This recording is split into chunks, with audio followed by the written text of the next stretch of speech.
Hello, this is Jude, the divorced advocate, and I just wanted to give you a brief message before tuning in and starting the show today.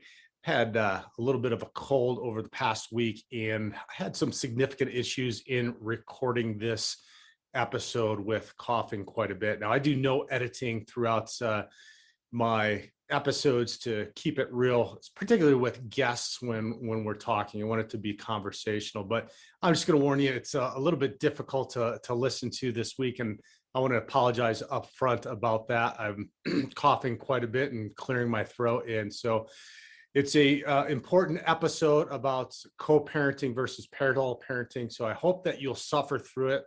I think there's a lot of valuable information.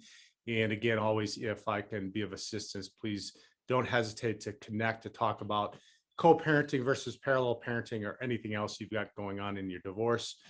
Hope you enjoy the show. Take care.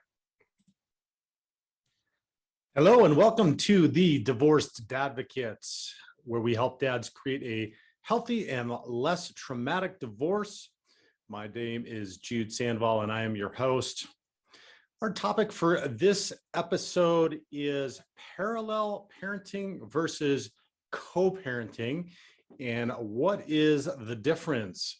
This has come up quite a bit in our group meetings that we had last Saturday in talking about the most effective ways in which we can parent with our ex or soon to be ex. And there's some different techniques to this. These are two different ways, one of which I wasn't aware of until I wasn't aware of, period, but wasn't aware that I was even doing until I was told that I was doing it. So we're going to talk about this. But first, show notes. The divorce quiz is still up at thedivorcedadvocate.com under the divorce quiz tab. Check that out. It is a great tool to gauge where you're at in your divorce or post-divorce compared to others who have gone through it. Take about 10 minutes. You'll get some immediate results, and you'll have an opportunity to schedule a time to take a look at and interpret those results with me, or even if you just want to talk about what you've got going on with your divorce. So again, check it out at thedivorcedadvocate.com under the divorce quiz tab, or you can go directly at thedivorcequiz.com. All right, parallel parenting versus co-parenting. Now, if you've read anything, which I'm sure you probably have if you're going through or have gone through the divorce, most everything that you read by experts or quote unquote experts extol the benefits of co-parenting with your ex or your soon to be ex. There's studies that demonstrate the kids just will do way better if they remain in contact with both parents. And there's studies that even show that if there's at least a 35%, if kids are involved with it, both of the parents at least 35% of the time, that there's going to be incredible amount of benefit to them, and including a better mental and emotional state when they grow up, the ability to have better relationships, better grades in school, et cetera. So the challenge here, though, is that successful co-parenting takes an immense amount of maturity on both sides with both exes. And, sometimes that is not possible because one or the other either is not at all mature or might have some significant issues going on that is not allowing them the abilities or the wherewithal to co-parent effectively. And that's where parallel parenting comes in as potentially a better option. And sometimes this can be agreed upon, and sometimes this is just something that you are going to implement yourself on your side as a strategy in which to, and we'll go into the specifics of it, but as a strategy to maintain the ability to have both parents involved in the children's lives, but limit the exposure and contact that you have with your ex. So let's talk about first what the co-parenting approach is, and specifically what co-parenting is. And that's when two divorced parents share the bulk of the child rearing responsibilities. And the parents maintain equivalent or equal responsibility for the upbringing of the children. Now, there are caveats to this approach, especially if one or both of the parents are deemed unable to care for the children, and those rare cases can, the co-parent remains a viable, healthy means of child rearing post-divorce. So, what that means is basically this can provide a great opportunity for the children to stay in close contact with both parents, unless there is a case of where one of the parents is just unable to care for the children. And so that means somebody that might have, like I stated, a mental emotional issue, or somebody that might have a personality disorder, somebody that might have some type of substance abuse issue, or who knows, maybe even in jail, right? So that's going to be an extreme example, but that wouldn't be somebody in which you could co-parent, because they're obviously incapacitated in a place where they're not going to be able to contribute to the raising of the kids both at the same time. So, but if the parents are both mature and able to go about this way, the arrangement really provides the kids with the psychological space and the permission to love each of the parents without taking sides. And it is really the thing that puts, or the way in which you can go about putting the kids first, and they can feel like that they're being cared for and nurtured by both parents.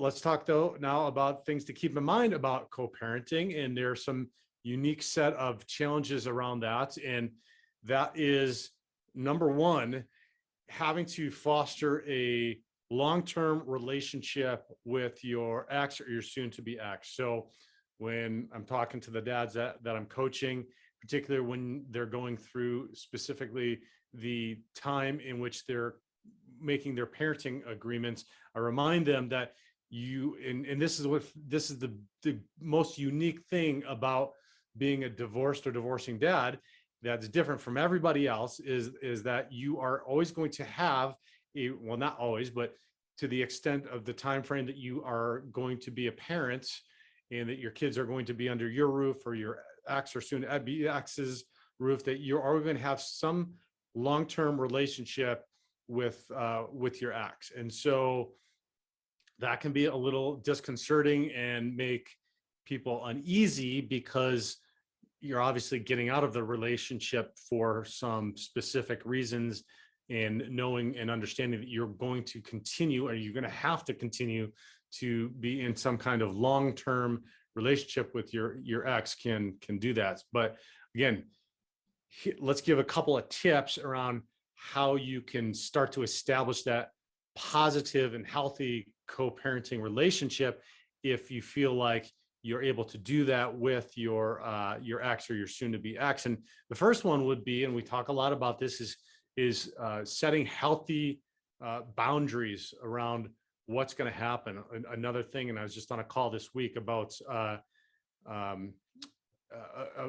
parenting plan, is the number one thing is to make it clear and concise about what the communication is going to be like, the schedules, everything down to a T. And that might seem tedious. It might seem like, oh, this is something we just figure out. But I promise you, if you want to be effectively co-parenting, setting this stuff up and establishing all of the rules, it's just like if you are playing a new sport or a new game for the first time. Think of it that way. This is going to be something new for both of you. You're used to having the family dynamic. You're going to be doing this separately now. If you can set out in a very specific manner what it is that it's going to be, and how you're going to do that. And this, I mean, and this goes to like how you're going to communicate, how you're going to parent the kids if you have a specific idea around a framework or structure like love and logic, what schools they're going to go to, when pickups, like everything down to a T, so that you can then both take those rules and play the game, implement this co-parenting together at the same time. So it may seem ridiculous that you're talking about some of the specific details that I suggest that you're doing, or that you're doing, and sometimes one spouse or one ex or another starts to get worked up about this. But like I was talking about with a client this week, if you can just approach it from that aspect of, hey, look, this just puts us in a better place of having some certainty around everything. And the offshoot of that is being able to communicate that very specifically to the kids, because this is an uncertain time for them as well. So being able to say to them, this is what the structure looks like, this is what we're doing it together. If you can sit down and do that with them together, that's even a better and more effective way to do it. And then it creates that structure, because they're going to want to know that the uncertainty is very challenging. It is for us. It's equally, if not more challenging for the kiddos going into this. So get together, talk about it, get that parenting plan together as airtight as you can possibly put it together. So let's also talk about flexibility and co-parenting over time. And, so it's one thing when you first start this process and then you put this plan together, but and you put this co-parent agreement together, you put your parenting plan, but you're going to have to, as the kids grow up, and you may change your parenting arrangement from the schedule changing, or as like I have teens now and they're into all kinds of different stuff. You're going to have a little bit of flexibility in changing what this is and what the schedule might be, or some other thing. So if you can write something into the parenting plan that states that based upon some written agreement, and that can be an email written agreement, that you're going to make some changes and you both agree to it, that would be a really great way to allow you the flexibility to make some changes around this, co-parenting amicably together without having to go back and go to court or involve attorneys. I see a lot of people that do this, because if you set that up with a very good structure in the beginning, but then you want to make changes, if you put something like this in there, and I would highly suggest meeting and talking on a regular basis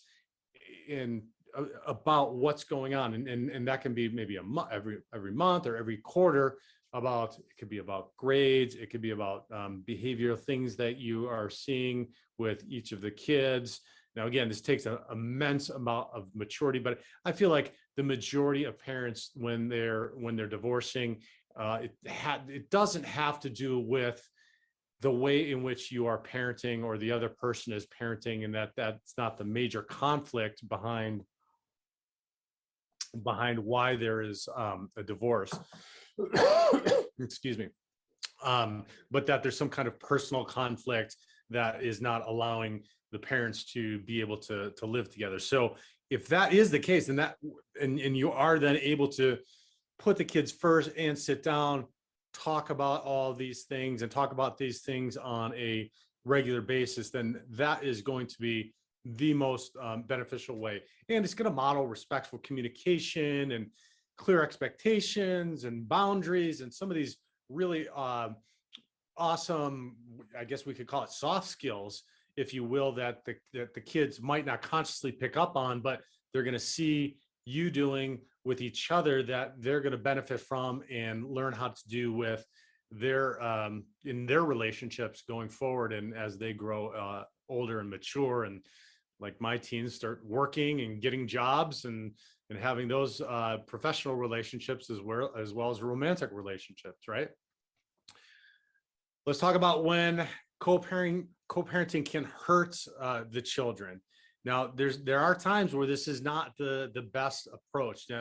And like I mentioned in the opening statements and remarks, is there's a parent that has significant mental emotional issues going on, might be angry and hostile still towards one of the parents, or if they've got a personality disorder that is and when I say personality disorder, I mean like, you're not just we get the narcissism thing thrown around all the time, that you're not diagnosing these personality disorders. They truly have a diagnosed personality disorder that may be a challenge for them to co-parent, and you just feel like this is going to be very difficult to do that. So those may be some problems in co-parenting, especially if the kids start to get stuck in between battles between the parents, battles of wills, conflicts of loyalties. They find it challenging to interact with the parents. They feel pressure to pick a side. One parent complains to the other parent, or complains to the kids all the time about the other parent. And I'm just going to say this again. We said it probably, we're almost 100 episodes, and we probably say it every episode: do not badmouth your ex. Your children take part of their identity from both parents, no matter how egregious the behavior is towards you. They do not know or understand that. And if you're bad-mouthing your ex to them, you're literally bad-mouthing your child. So do not bad-mouth your ex to your kids. And it just creates a difficult problem for them. They suffer. You literally will put your kids in pain. So you do not want to do that. So, the other thing is sending messages through the kids.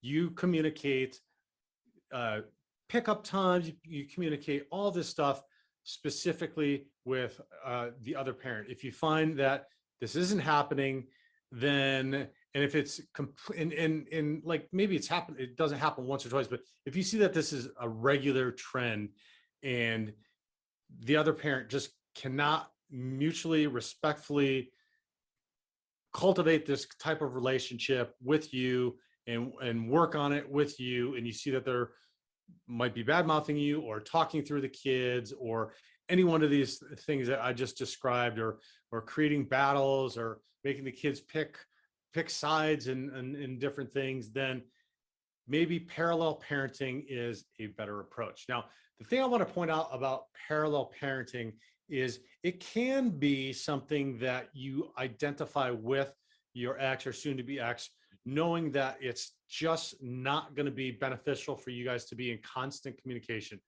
Like, we see these movies sometimes where the exes are, like Daddy's Home, the exes are getting together and they're having parties together and they're going on vacations together. And there are some families, and then there's some exes that can do that. That's phenomenal. And there are lots that just absolutely positively cannot.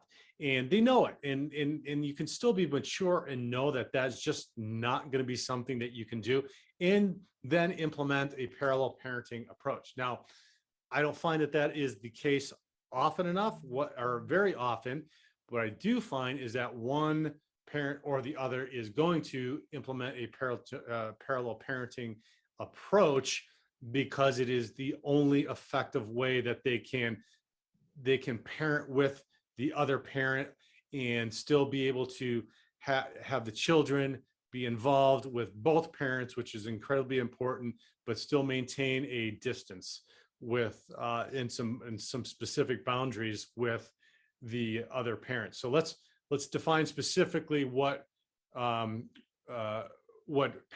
parenting is. So it is an approach that refers to a type of co-parenting where former partners disengage from one another. They limit direct contact with each other, particularly in situations where they've demonstrated they can't communicate respectfully.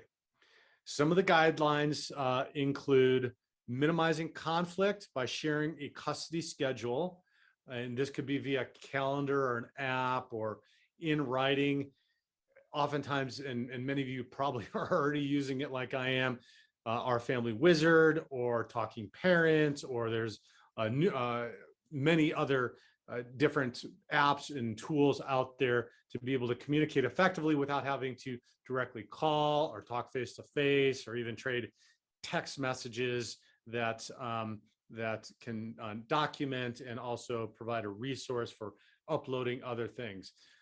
Avoiding the communication of personal information. And basically what this means is that, you're creating a layer between you. So there's not as much involvement or notice of what's going on in one or the other lives, because you're communicating specifically through a disengaged way, where you're not knowing intimate aspects of what's going on in each other's lives. The guideline is communicating politely without involving the children. And again, these tools, those tools, the talking parents, our family wizard, whatever it might be, really help in this approach, because then the agreement becomes you're communicating only through this specified means, as opposed to directly. So then there's just avoiding any kind of conflict, because it's happening through this, so that,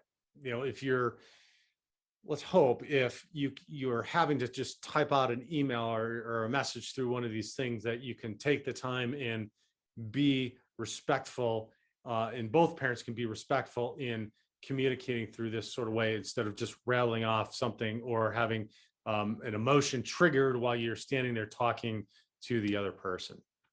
Another is avoiding all schedule changes without a written agreement.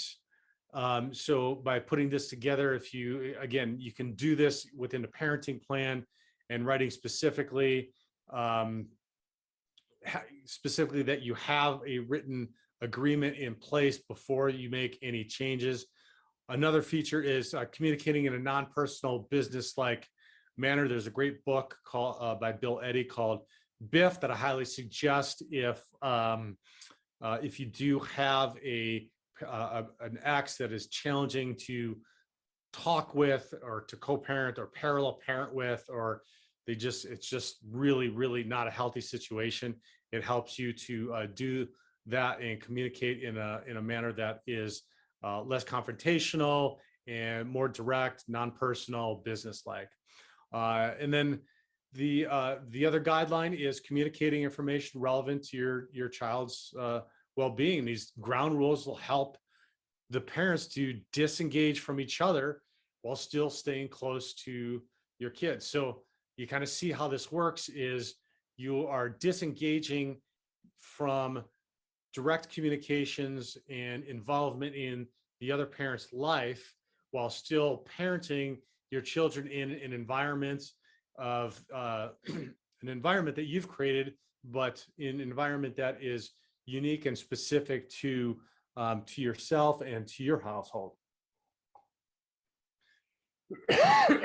Excuse me, just getting over a little bit of cold, so excuse me, have just a little tickle, especially when I talk so much like this, and I know I can talk a lot.